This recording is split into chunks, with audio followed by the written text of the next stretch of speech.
여러분, 저와 여러분들이 믿음 생활을 하는 목적이 있다 여겨집니다. 그 목적을 저희들 대부분은 어떻게 정하느냐 하면 예수 믿고 그 행동이 변하는 것에 목적을 둡니다. 여러분, 맞습니다. 예수님을 저희가 섬기는 데 있어서 우리에게 구체적인 목적이 있는데 그 목적 중에 하나가 뭐냐면 우리들의 삶이 변하는 것입니다. 믿기 전과 믿기 후가 행동이 변하는 것이죠. 근데 때로는 이것이 우리들을 낙심하게 합니다. 왜냐하면 예수를 믿기는 믿는데도 불구하고 우리 행동이 잘 변하지 않기 때문에 그렇습니다. 그런데 이 행동의 변화가 있으려면 이 행동의 변화 이전에 우리들이 꼭 마음 써야 될 부분이 한 가지 있습니다. 그것은 바로 우리들의 생각과 자세의 변화입니다. 그래서 어찌 보면 행동을 변화시키기 전에 하나님의 말씀으로 우리들을 속사람이 변화되는 게 먼저입니다.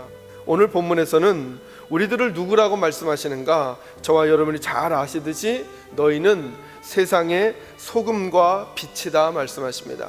그래서 오늘은 너희는 세상의 빛과 소금이다 라고 말씀하시는 하나님의 정의에 담겨져 있는 몇 가지 중요한 내용을 살피려고 합니다. 거기서 첫 번째로 주목할 것은 너희는 이라고 하는 단어입니다. 너희는. 근데 여러분, 예수님의 말씀을, 복음서의 말씀을 잘 읽어보시면 이 너희는 이라고 하는 단어가 매우 중요합니다.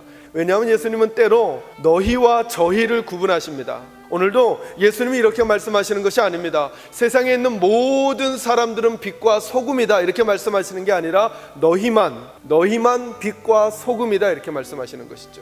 그러니 우리에게는 이 질문이 있어야 합니다. 나는 과연 예수님이 지적하실 때 너희인가 아니면 저희인가?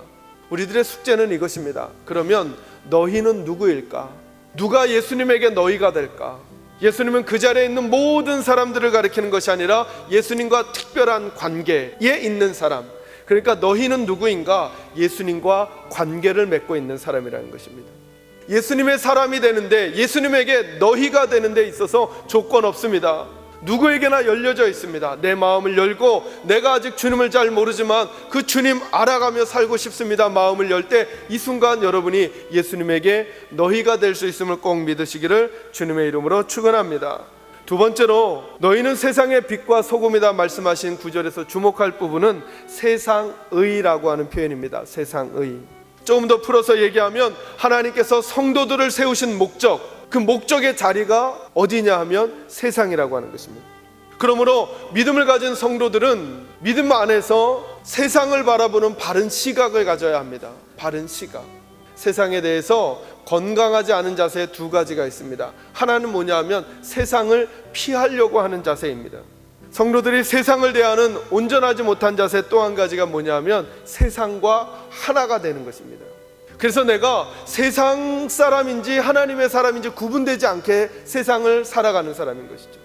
성도는 이렇게 정의해야 맞는 것 같습니다. 성도는 세상에서 살아가지만 그곳에 속하지 않은 사람.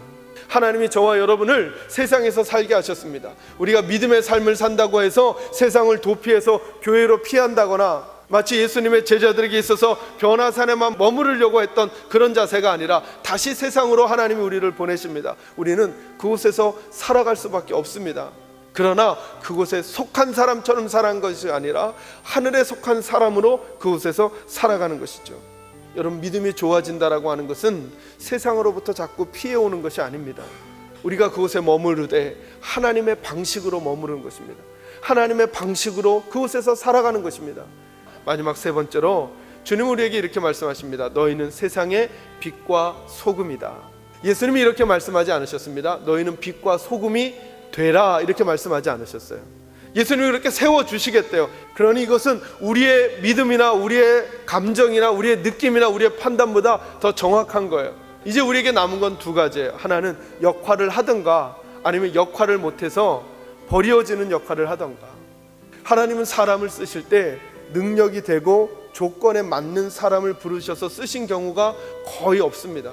도리어 조건은 없음에도 불구하고 먼저 부르십니다. 그리고 나서 이 사람을 훈련시키셔서 하나님에게 맞는 사람으로 써가십니다.